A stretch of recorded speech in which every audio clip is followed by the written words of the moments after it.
Guys एक छोटी सी लड़की थी जिसका नाम था परी। उसको हर समय बहुत ज़्यादा गुस्सा आता था। वो बात बात पर गुस्सा करती थी। तो गाइस कैसे हैं आप सब लोग? उम्मीद करता हूँ कि आप लोग खुश होंगे, बढ़िया होंगे, मस्त और ज़बरदस्त होंगे और आपकी फैमिली में भी सभी लोग जो है वो मस्त होंगे, इन्जॉय कर रहे होंगे एंड इन्जॉय कर रहे होंगे, सभी लोग खुश होंगे। तो गाइज़ आज के वीडियो में हम बात करेंगे जवाहर नवोदय विद्यालय हिंदी भाषा परीक्षण की। हम बात करेंगे 2019 का पूरा मॉडल पेपर को हम देखेंगे कि हिंदी में कैसे प्रश्न है, कैसे करना है। ठीक है, इस तरह से आता है, आप लोग देख लो। ठीक है, तो गाइज़ हम स्टार्ट करते हैं। तो गाइज़ देखिए यहाँ पर 2019 खंड 3 की हम बात करें भाषा हिंदी में, तो किस तरह से पहले निर्देश पढ़ लेते हैं फिर प्रश्न हल करेंगे। तो इस खंड में 4 अनुच्छेद है। देखो पहले है ना हमने जब 2017 का पेपर करा था 2018 का पेपर देखा था, इसमें हमें यहाँ पे देखो एक डिफरेंस आपको दिखा होगा कि यहाँ पर 4 ही प्रश्न पूछे गए। मतलब यहाँ पर थोड़ा सा है ना नवोदय ने क्या करा, ब्लूप्रिंट चेंज कर दिया। पहले 5 अनुच्छेद आते थे, अब 4 ही आएंगे ना, और आपके इस बार भी 4 ही आएंगे। ठीक है, तो ये है ना चेंज हुआ है ना। प्रत्येक अनुच्छेद पर 5 प्रश्न है। देखो प्रश्न 5 ही है। प्रत्येक अनुच्छेद को सावधानी से पढ़ना है बच्चा, पढ़ने और उसके नीचे दिए गए प्रश्नों के उत्तर दे, है ना। प्रत्येक प्रश्न के 4 संभावित उत्तर दिए गए हैं जिसकी क्रम संख्या ABCD है। इसमें से केवल एक उत्तर ही सही है। सही उत्तर चुने तथा अपने उत्तर को दर्शाने के लिए OMR उत्तर पत्रिका में प्रश्न की संगत संख्या के सामने वृत्त को काला करें। ठीक है, तो हम आते हैं पहले अनुच्छेद को ध्यान से पढ़ते हुए समझते हैं। ठीक है, अनुच्छेद 1 जो है उसमें क्या है, इसमें पहले पढ़ लेते क्या है। अपने बीजों, छाल और पत्तियों के औषधीय लाभों के कारण नीम के वृक्ष को गांव का औषधालय कहा जाता है। नीम के वृक्ष को क्या कहा जाता है? गांव का औषधालय। गांव का औषधालय कहा जाता है नीम के वृक्ष को। संस्कृत में इसे अरिष्ट कहा जाता है, जिसका अर्थ है निर्दोष, नष्ट न होने वाला और पूर्ण। कीटों के नियंत्रण में नीम का तेल महत्वपूर्ण भूमिका अदा करता है और इसका उपयोग मच्छर प्रतिरोधक के विकल्प के रूप में भी किया जा सकता है। नीम के बीजों की खली उर्वरक के रूप में प्रयुक्त होती है। नीम की पत्तियों का लेप चेचक की चिकित्सा में काम आता है। नीम की टहनियाँ, जिन्हें सामान्यतः दातुन कहते हैं, जो नीम की टहनियाँ है उसको दातुन कहा जाता है। गांव में दांत के ब्रश के रूप में प्रयुक्त होती है। मक्खियाँ और पशुओं की किलनियों पर उनके नियंत्रण के लिए चारों जड़ों का उपयोग भी चूर्ण के रूप में होता है। ठीक है, तो मक्खियाँ और पशुओं की किलनियों पर उनके नियंत्रण के लिए छाल और जड़ों का उपयोग भी किया जाता है। ठीक है, तो ये हमने देख लिया है पूरा।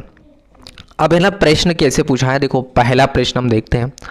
और प्रश्न पहला जो है औषधालय है। क्या है? औषधालय कृषि भूमि है, ठीक है, खेल का मैदान है, औषध भंडार है या फार्म हाउस है। देखो औषधालय क्या है, ये क्या है? औषध भंडार है ना। औषधालय कहा जाता है ना। क्या कहा जाता है? बीजों, छाल और औषधि लाभों के कारण नीम को औषधालय है ना, औषधालय कहा जाता है। नहीं, औषध का भंडार आएगा, ना कि कृषि भूमि, है ना। नीम के पेड़ का किसान के लिए उपयोगी भाग है। तो नीम का जो पेड़ है उसके लिए कौन सा किसान के लिए उपयोगी भाग है? बीज है, छाल है, टहनियाँ है, पत्तियाँ हैं। तो देखो यहाँ पर हमने देखा था कि नीम, ठीक है, यहीं पर मैं देखा था कि किसान के लिए क्या ज़रूरी है ना। नीम के बीजों की खली उर्वरक के रूप में प्रयुक्त होती है ना। तो यहाँ पर उर्वरक मतलब खाद के रूप में। तो क्या है? नीम की बीज जो होते हैं वो बड़े काम के होते हैं और उनकी जो बीज होते हैं ना, नीम के जो बीज होते हैं वो किसान लोगों के लिए उर्वरक का काम करता है। तो बीज आएगा। निम्नलिखित में से कौन सा शब्द निर्दोष का पर्यायवाची है? पर्यायवाची मतलब उसी का जैसा। अब उसी का जैसा कौन सा शब्द है यहाँ पे? दोष रहित है, त्रुटिहीन है, बेजोड़ है, कुरूप है। निर्दोष मतलब जिसमें दोष नहीं है। तो गाइस माफ़ी चाहता हूँ यहाँ पे कि क्वेश्चन नंबर 63 जो है मैंने गलत बता दिया है। और इसमें आपको क्या करना पड़ेगा कि निम्नलिखित में से कौन सा शब्द निर्दोष का पर्यायवाची नहीं है? पर्यायवाची नहीं है पूछा है ना। तो यहाँ पर क्या आंसर आएगा? देखो दोष रहित है ना। दोष है जिसमें निर्दोष का ही पर्यायवाची, मतलब इसके जैसा है। त्रुटिहीन भी इसके जैसा है, बेजोड़ भी उसके जैसा है, लेकिन कुरूप यानी जो कि, है ना, ये भी नहीं आएगा, है ना। कुरूप जो है वो बिल्कुल सही होगा, क्योंकि कुरूप का मतलब होता है जो अगली होता है ना, जो बुरा होता है, जो बुरा लगता है, जैसे सुंदर का उल्टा, है ना, तो कुरूप होता है। बाकी यहाँ पर ये दोष रहित, त्रुटिहीन, बेजोड़ जो है ये निर्दोष के क्या होंगे, पर्यायवाची होंगे। ठीक है, आगे चलते हैं हम नेक्स्ट क्वेश्चन पर बताएगा। ठीक है, आगे देखें, अनुच्छेद में शब्द कीट से तात्पर्य। कीट किसको कहा जाता है? फसल नष्ट करने वाले कीड़े मकोड़े को, क्रुद्ध व्यक्ति को, बिल्कुल गलत बात है। गंदा पानी को, बिल्कुल गलत बात है। प्रदूषण नहीं, तो फसल नष्ट करने वाले कीड़े मकोड़े से संबंधित है कीट। ठीक है, गांव में नीम की का उपयोग दांत के ब्रश के रूप में किया जाता है ना। ब्रश के रूप में किसका? नीम के जो है, देखो यहाँ पर हमने देखा था, दातुन कहते हैं नीम की टहनियाँ, है ना, जो ब्रश के रूप में, गांव में दांत के ब्रश के रूप में प्रयुक्त होती है टहनियाँ। तो क्या आ जाएगा? जड़, पत्तियाँ, टहनियाँ, बीज की खली, टहनियाँ आ जाएगा। ठीक है गाइस, तो अब हम आगे आते हैं उसी कहानी पर। अब देखो वो जो परी जो थी ना, वो काफ़ी ज़्यादा उसको गुस्सा आता था। अब जब उसकी माँ बार बार समझाती, परी बेटा तुम बहुत ज़्यादा गुस्सा करती हो, इतना गुस्सा अच्छा नहीं है, तो उसको कोई समझ नहीं आता था, वो बार बार गुस्सा करती रहती थी हमेशा। अब एक समय ऐसा हुआ कि जब वो अपना होमवर्क कर रही थी, तो वहीं पर उसका एक प्यारा सा एक गुलदस्ते के अंदर एक फूल रखा हुआ था, जो कि उसको बहुत ज़्यादा प्रिय था। वो उसको बहुत ज़्यादा प्रिय था वो फूल, है ना। अब हुआ क्या, उसका छोटा भाई आया और उस छोटे भाई ने उस फूल को गिरा दिया। अब वो नीचे टूटकर पड़ा, नीचे टूट गया, है ना। अब ये चीज़ परी ने देखा।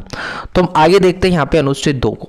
अनुच्छेद 2 में क्या है देखो, तो देखिए इसके बाद अनुच्छेद 2 की हम बात करें। अनुच्छेद 2 में क्या है? चबाने की गोंद, जिसको आप च्युइंगम बोलते हैं ना, च्युइंगम, तो चबाने की गोंद जैसे च्युइंगम की खोज मैक्सिको के जंगल में मायन लोगों ने 1000 वर्ष पूर्व की थी। उन्होंने पाया कि एक सेपोडिला के पेड़ से कोई तरल पदार्थ बह रहा है, कोई तरल पदार्थ बह रहा है। जब वहाँ बाहर निकल जाता है तो गाढ़ा हो जाता है। वे इसे चिकल कहते हैं। जो चबाया जा सकता था वो स्वादिष्ट होता था, जो चबाया जा सकता था स्वादिष्ट होता था। आज भी चिकलेरो कहे जाने वाले श्रमिक चिकल का संग्रह करते हैं।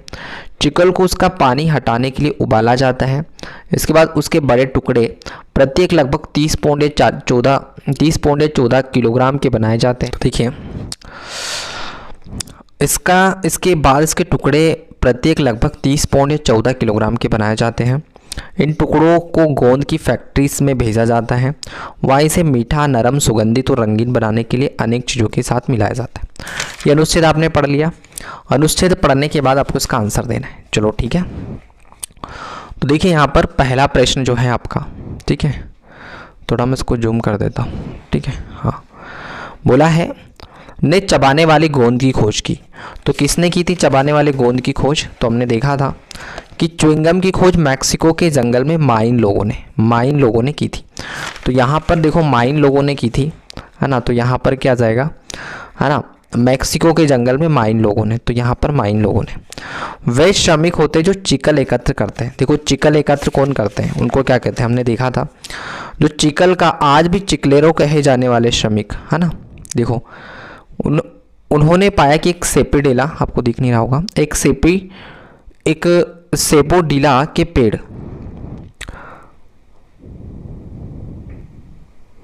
से कोई तरल पदार्थ बह रहा है। जब वहाँ बाहर निकल आता है तो गाढ़ा हो जाता है, इसे चिकल कहते हैं।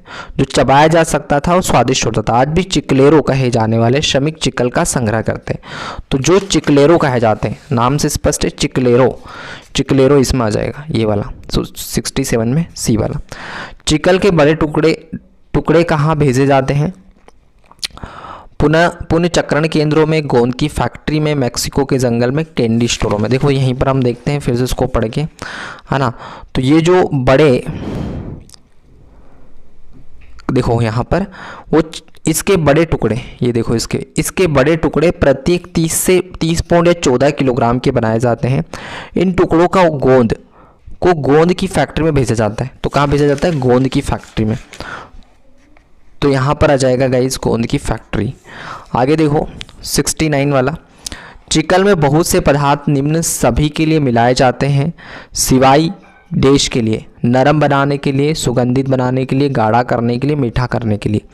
ठीक है, तो अगर हम यहाँ पर देखें तो यहाँ पर क्या आ जाएगा आपका, देखो चिकल में बहुत से पदार्थ निम्न सभी के लिए मिलाए जाते हैं सिवाय नरम बनाने, सुगंधित बनाने, गाढ़ा करने व मीठा बनाने के लिए। देखो इसमें देख लेते एक छूट गया होगा, है ना।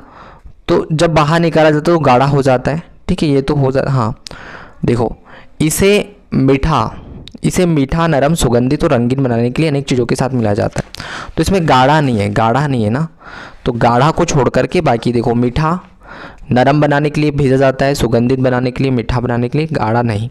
तो सिवाय किसके लिए नहीं, गाढ़ा करने के लिए नहीं भेजा जाता उसको। इस अनुच्छेद के लिए उपयुक्त शीर्षक है, तो कौन सा उपयुक्त शीर्षक है, तो अगर हम यहाँ पे बात करें तो जो है हमारे पास देखो गोंद की बात है क्या, यहाँ पे चिकलेरो की है क्या, नहीं, च्युइंगम की ये कथा है, च्युइंगम की कथा है ना, किसकी कथा है, च्युइंगम की कथा है, ये च्युइंगम की कथा है ना। अनुच्छेद 3 पर आते हैं। देखो अनुच्छेद 3 में क्या है, तो गाइस अब है ना परी को बहुत ज़्यादा गुस्सा है, और वो गुस्से में उसका मुंह जो है आप समझते ही हैं गुस्से में कैसा मुंह बन जाता है। तो अब उसकी माँ ने क्या करा कि इसको मैं बार बार समझा चुकी हूँ कि बेटा गुस्सा नहीं करना चाहिए, लेकिन ये समझती नहीं है। तो एक काम किया, उसके सामने वो आईना रख दिया, है ना, उसके चेहरे के सामने आईना रखा। तो परी को फिर परी से बोला कि बेटा देखो तुम्हारा चेहरा कैसा लग रहा है। तो परी ने तब से ना प्रॉमिस किया कि इस तरह से मेरा चेहरा बन जाता है गुस्से में तो मैं आज से कभी भी गुस्सा नहीं करूँगी। ठीक है, तो इसी तरह आपको भी कभी गुस्सा नहीं करना चाहिए। गुस्से में जब आप देखते हैं, जब भी आपको गुस्सा आ रहा होता है, तो आप अगर कांच के सामने, दर्पण के सामने, आईने के सामने आप खड़े हो जाओगे तो आप देखोगे कि आपकी शक्ल बिल्कुल बिगड़ जाएगी। आप खुद भी ऐसी शक्ल में रहना नहीं पसंद करोगे, इसलिए गुस्सा नहीं करना चाहिए। ठीक है, तो हम आते हैं अनुच्छेद 3 पर, और अनुच्छेद 3 को करते हैं। देखो क्या है, भारत तीर्थयात्रियों और तीर्थ यात्राओं का देश है। ये पवित्र स्थान चाहे पहाड़ों पर हो या मैदानों में, सामान्यतः या तो नदियों के तटों पर स्थित है या समुद्र के तटों पर स्थित है। इन तीर्थ स्थलों पर जाने वाले केवल धार्मिक लोग ही नहीं होते, वरन सारे भारत से और विदेशों से पर्यटक और सैर सपाटे वाले लोग भी यहाँ आते हैं। जहाँ कहीं 2 या अधिक नदियाँ मिलती हैं, तीर्थयात्री वहाँ स्नान और पूजा करते हैं, क्योंकि माना जाता है कि वहाँ स्थान पवित्र होता है। ऐसा ही एक स्थान हरिद्वार है जो गंगा नदी के तट पर स्थित है। हमने पढ़ लिया। अब जब आपने पढ़ लिया ना तो इसका आंसर देने के लिए एक काम करना पड़ेगा, या तो उसको ध्यान से पढ़ लो एक बार में, अगर समझ आ गया तो ठीक है इसका उत्तर दे दो जो दे पा रहे हो। अब जैसे कुछ उत्तर आपको नहीं पता होंगे इनमें से, है ना, तो उनको फिर से आप पढ़ लेंगे, है ना, तो आपका उत्तर सही हो जाएगा। देखो क्या है, पवित्र स्थानों पर जाने वाले लोग होते हैं धार्मिक सैर सपाटा करने वाले, और कैसे होते हैं, तो अगर हम देखें यहाँ पर तो धार्मिक पवित्र स्थानों पर जाने वाले लोग कैसे होते हैं, धार्मिक होते हैं। हमने यहीं पर देखा था, देखो मैं आपको बता भी देता हूँ, धार्मिक लोग ही नहीं होते वरन सारे भारत और विदेशों से पर्यटक आते हैं ना, तो यहाँ पर क्या आ जाएगा आपका, पर्यटक भी होते हैं। ठीक है, पर्यटक भी होते हैं। निम्नलिखित में से कौन सा शब्द सामान्यतया का पर्यायवाची है। ठीक है, सामान्यतः सार्वजनिक रूप से नहीं बात है, गलत। पर्यायवाची मतलब उसी के जैसा ढूंढना है हमें, कभी कभी, परिणाम स्वरूप, तो इसमें आएगा आमतौर पर। ठीक है, आमतौर पर जो है यानी सामान्यतया, है ना, जैसे हम कहते हैं ना सामान्यतया जो है आज बारिश हो सकती है, ऐसा हो सकता है सामान्यतया, तो ये आमतौर का पर्यायवाची है। ठीक है, ये ग्रामर से पूछा गया था, इसमें नहीं मिलेगा। कुछ एक क्वेश्चन ऐसा होता है जो ग्रामर से पूछा जाता है। ठीक है, देखो आगे, उस स्थान को पवित्र माना जाता है जहाँ 2 या अधिक नदियाँ मिलती हैं। इस कथन में शब्द पवित्र का विलोम है। तो पवित्र की हम बात करेगा इस यहाँ पर, पवित्र का विलोम, पवित्र का उल्टा, ईश्वरीय नहीं होता, धार्मिक नहीं होता, अपावन होता है। अपावन मतलब पावन नहीं, पवित्र नहीं। ठीक है, आगे देखो 74 में 74 की हम बात करें बच्चा जी, लोग गंगा नदी में स्नान और पूजा के लिए आते हैं क्योंकि इसका जल जो है कैसा होता है, पवित्र होता है, शीतल होता है, साफ और स्वच्छ, स्वास्थ्यवर्धक होता है। तो लोग गंगा नदी में स्नान और पूजा करने के आते हैं, क्योंकि जो है गंगा नदी का जल जो होता है पवित्र होता है, पवित्र माना जाता है। एक और है 75 में, लोग तीर्थ यात्रा पर जाते हैं क्योंकि वे होते हैं उत्सुक होते हैं, धार्मिक होते हैं, खोजी होते हैं, वृद्ध होते हैं। तो यहाँ पर आपका आ जाएगा, है ना, धार्मिक लोग जो है तीर्थ यात्रा पर जाते हैं। ठीक है, तो इतना आपको क्लियर हो गया। एक अनुच्छेद और बचा है ना। तो एक अनुच्छेद जैसा मैंने कहा था कि है ना, अब यहाँ से इन्होंने क्या करा था, थोड़ा सा चेंज किया था। ठीक है, 2019 से चेंज किया था। अभी तो आपके 5 अनुच्छेद पूछे गए थे, लेकिन इस बार सिर्फ और सिर्फ 4 अनुच्छेद पूछा गया, और अब भी जब आपकी एग्जाम होगी तो 4 ही अनुच्छेद पूछे जाएंगे। ठीक है, तो स्कोर कर लेते हैं। ठीक है, देखो इसको और कर लेते हैं, है ना। आपको क्लियर दिख तो रहा ना, वही तो, नहीं तो दिक्कत आ जाएगी। देखो अनुच्छेद 4 की हम बात करें, देखो जब भी आपको नहीं दिख रहा होता तो उस क्वालिटी को आप बढ़ा लो। क्वालिटी बढ़ा लोगे मोबाइल पे, है ना, क्वालिटी का ऑप्शन होता है, तो वहाँ पे उसकी क्वालिटी बढ़ा लेना चाहिए आपको। ठीक है, ताकि आपको क्लियर दिखे, है ना। अजीत का जन्मदिन था, उसके सभी मित्र और संबंधी एकत्रित हुए थे, उसे कई भेंट मिली, उसमें किताबें, खिलौने और कपड़े थे। अजीत की चाची ने उसे एक आश्चर्यजनक भेंट दी, वहाँ था गुलाब का एक पौधा। ठीक है, अजीत की चाची की भेंट सबसे अधिक पसंद आई और वहाँ भागकर बगीचे में गया और उसे वहाँ रोप दिया। अजीत रोज ही उसे सींचता था, मतलब पानी देता था, है ना। वहाँ जो ही सुबह जागता भागकर देखने जाता था क्यों कितना बड़ा हो गया है। एक दिन उसने देखा कि 2 छोटी प्यारी सी कलियाँ बाहर झाँक रही थी।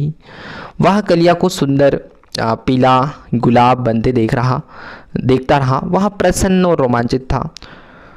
उसने अपनी माँ की मदद से फूल तोड़े। उसने वे पहले 2 गुलाब अपनी माँ और बहन को भेंट किए। अजीत ने निर्णय किया कि वह अपने बगीचे में और भी पौधे लगाएगा। ठीक है, इतना सी कहानी है। अब इसको पढ़ने के बाद इसके उत्तर देना है हमें फटाफट। देखो, जन्मदिन पर अजीत की सबसे अच्छी भेंट क्या थी? तो गुलाब का एक पौधा दिया था उसकी माँ ने, वो सबसे अच्छी भेंट थी, है ना। वहाँ था गुलाब का एक पौधा। ठीक है, गुलाब का एक पौधा जो अजीत की चाची ने उसको भेंट किया था, है ना। तो गुलाब का पौधा सबसे अच्छी भेंट थी। जो ही अजीत जागता वहाँ क्या करता, पढ़ना प्रारंभ कर देता। बिल्कुल गलत बात। पौधे की ओर दौड़ता, स्नान करता, स्कूल जाता, हाँ पौधे की ओर दौड़कर भाग कर देखता, कितना बड़ा हो गया पौधा। पहले गुलाब में कितनी कलियाँ आई? 2 कलियाँ। देखो 2 छोटी सी नन्ही सी प्यारी सी कलियाँ आई। देखो ये 2 कलियाँ। अजीत ने पहले 2 गुलाब किसे भेंट किए? तो अजीत ने पहले 2 गुलाब उसने अपनी माँ और बहन को भेंट किए, माँ और बहन को ना। तो यहाँ पर माँ और बहन को। रोमांचित शब्द का अर्थ होता है, रोमांचित शब्द का अर्थ होता है, आखिरी वाला प्रश्न है बच्चा जी, और इसमें हो जाएगा रोमांचित यानी उत्साहित होना, एक्साइटेड होना, उत्तेजित होना। ठीक है, तो ये है। अब देखो इसके बाद तो गाइस ये वीडियो यहीं पर ख़त्म हो जाता है। मिलते हैं नेक्स्ट वीडियो में जल्दी। वीडियो को लाइक कर दो, नहीं किया है तो चैनल को सब्सक्राइब कर दो। फटाफट वीडियो जो है आपके ग्रुप्स में शेयर कर दो। मिलते हैं नेक्स्ट वीडियो में जल्दी। Bye bye.